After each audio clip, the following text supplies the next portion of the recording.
الشيطان الرجيم. Ustaz, kapan waktu yang terbaik untuk salat duha? Salat duha itu pertama waktunya dulu. Waktunya dimulai sejak waktu syuruk. Syuruk itu awal duha. Ingat ya? Perjalanan matahari yang bergerak dari mulai terbit, fajar terbit, sampai berada di posisi tempat terbitnya, sampai nanti bergeser lagi. Sekira bayangan itu 1 tombak kurang lebih. Kalau kita nanam tombak, ya sampai kokoh ada matahari, bayangannya sudah 1 tombak gitu ya, sama dengan itu gitu. Nah, kan nanti bisa jadi memanjang, bisa jadi mengecil kan. Nah, itu waktunya syuruk namanya. Pergerakan mataharinya disebut isyraq. Berada di porosnya disebut masyrik namanya. Bayangan yang 1 tombak ini itu sudah masuk waktu syuruk. Syuruk itu awal duha. Jelas? Awal duha. Di awal duha ini ada kemuliaan. Hadisnya sahih. Sahih sekali. Di At-Tirmidzi hadisnya. Qala Rasulullah sallallahu alaihi wasallam, Rasulullah SAW bersabda, atau kama qala, man shallal ghadata fil jama'ati. Di redaksi lain fil masjid. Siapa yang menunaikan salat subuh dengan berjamaah. Di hadis lain di masjid. Jadi ada 2 diksi di sini, 2 redaksi. 1 ditunaikan berjamaah, yang kedua di masjid. Saya mengambil jalan tengahnya saja.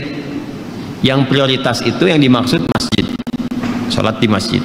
Tapi kalau ada uzur tidak memungkinkan ke masjid, nah ini. Biasanya sih uzur yang dimaknai di sini ada yang lekat dengan perempuan yang tidak memungkinkan ke masjid karena alasan-alasan yang ditoleransi oleh syariat. Dan itu nanti banyak riwayat menyebutkan statusnya sama dengan sholat yang ditunaikan laki-laki di masjid. Jadi ibu jangan berkecil hati, karena memang hati sudah kecil gitu. Kalau besar kan repot tuh, nggak bisa ketampung. Jadi kalau misalnya suami laki-laki ke masjid dan perempuan tidak memungkinkan karena alasan yang ma'dzur syar'an, ya ditoleransi oleh syariat, itu tunaikan di rumah dan nilainya sama dengan laki-laki yang ke masjid. Nah, kalau ingin dapat awal duhanya syuruknya, maka tunaikan berjamaah di rumahnya.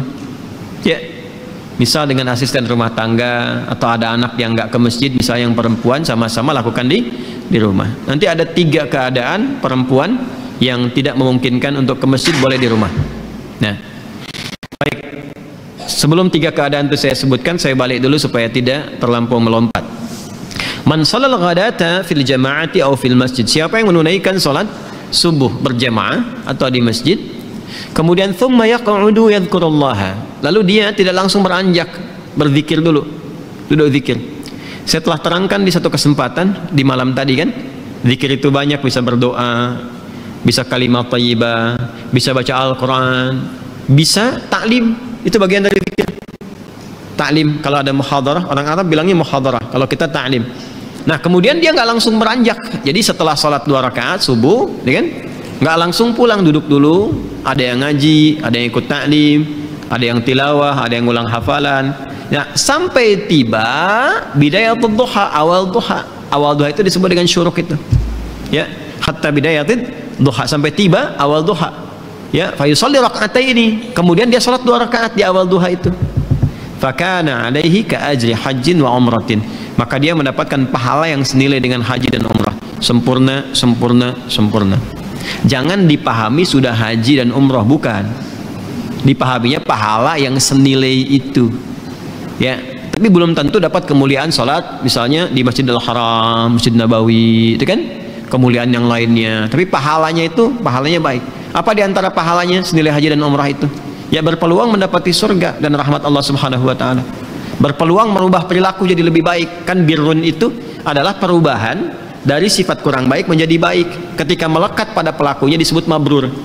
Makanya di situ disebutkan haji mabrur, haji yang merubah perilaku seseorang menjadi baik. Nah, di antara jalan kalau belum bisa mampu haji atau umrah, konsisten salat syuruk itu awal duha.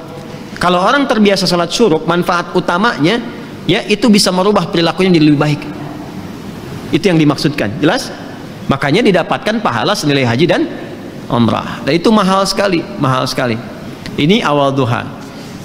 Pertengahan duha itu berlangsung, kalau sekarang tariklah waktunya 1 jam dari sholat subuh, ya 1 jam lah, kurang lebih 1 jam paling cepat. Jadi kalau subuh 4:30, awal duhanya tuh awal surut jam berapa? 5:30, ya. Atau kalau mau garis aman kadang ada yang nambah 15 menit lagi, ada yang nambah 1,5 jam gitu ya, nggak ada masalah. Sampai matahari mulai naik sekitar jam 7:30, jam 8 lah, 7:30 sampai jam 8. Nah itu sudah pertengahan duha. Kalau dikonversi ke jam sekarang, zuhurnya jam 12 kurang, ya sampai jam 10:30 lah pertengahan duha itu. Kalau lihat situasi sekarang ya, kadang-kadang panas kan, kadang-kadang agak mendung gitu. Sampai 10:30 itu pertengahan duha. Kalau awal duha bilangannya 2 rakaat. Pertengahan duha bisa sampai 4. Bisa sampai 4. Umumnya ya, umumnya. Manfaatnya banyak lagi. Manfaatnya banyak. Itu yang dimaksudkan pengganti zikir dari seluruh tubuh itu. Ya, tubuh kita kan sebetulnya harusnya berzikir, semua tubuh kita tuh. Dari pikiran, dari mata, telinga sampai ujung kaki. Zikirnya anggota tubuh itu dengan mengingat Allah, dengan cara menggunakan semua fungsi tubuh pada yang dikehendaki oleh Allah. Mata ini yang Allah inginkan apa? Melihat yang baik. Jadi zikirnya mata itu menatap yang baik-baik menurut Allah. Ketika menatap yang buruk, dia sedang keluar dari jalur zikir. Demikian cara memahaminya. Nah itu pengganti itu yang mengcover kewajiban itu. Wajib ini dalam konteks bukan wajib dalam seperti hukum fikih ya, bukan. Artinya sesuatu yang seharusnya melekat secara fitrah ya. Nah itu tertutupi oleh rakaat sholat duha di pertengahan, yang 2 rakaat itu. Kalau kita mau teruskan sampai 4 boleh ya. Itu yang salah satunya bisa menjaga kita dari musibah umum yang mungkin terjadi ya. Misal banjir di komplek misalnya, kita bukan komplek PTM ya, komplek tertentu misalnya. Kalau di sini insya Allah nggak banjir ya, cuman kadang naik dikit. Insya Allah selesai. Banjir nih, nah misalnya, itu kan umum terjadi tuh.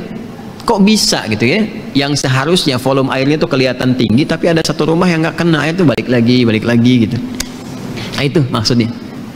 Macet nih sekarang kan, udah macet sana sini macet luar biasa, padahal si komo nggak lewat kan. Itu menariknya, yang konsisten ibadah ini itu tiba tuh bisa saja dipalingkan dari jalur macet itu. Ada yang ngasih tahu kah, tiba-tiba ada polisi datang misalnya, Pak nggak usah kesini Pak, ini padat, Bapak lewat sini aja tuh. Kok bisa cuman Anda gitu kan yang diarahkan ke situ ya. Terus bisa jadi ada misalnya iring-iringan lewat ya, kelihatan udah masuk aja sini, masuk tuh ikut kan, bukan pindah mobil, maksudnya mobil yang ikut di belakang tuh ya. Kadang-kadang kan juga mengikuti mobil jenazah. Ini ada orang soleh meninggal tuh masih beramal juga kan. Ambulan diikutin di belakang.